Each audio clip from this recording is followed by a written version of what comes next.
paano ba yung Sax? Paano ba pumarty yung sumakses na? Paano ba pumarty yung sumakses na Blooms? Give me a song. Ay.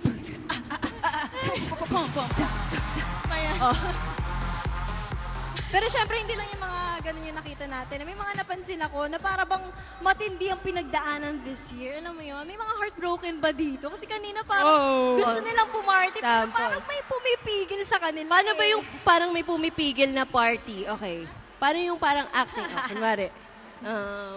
Minumulto na ako ng damdamin ko. Ng damdamin ko. Ay! Oh, Pero nako, kung ano man klaseng party yan, Jo. At kung ano man ang nararamdaman nyo, Blooms. At Joanna. Ako, sige. Kung ano man yung nararamdaman mo, that's the reason why we're here, di ba? Yes, oo naman. Kalimutan muna natin lahat ng problema kasi ito, ibigay nyo to sa mga sarili nyo, di ba?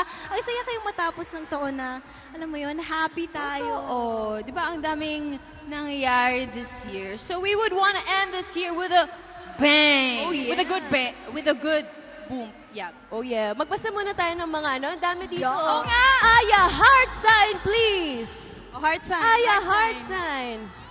Grabe yung nakamotor kanina, Blooms, no? Nagulat pa kayo kung sino yon? Ang angas, Feeling diba?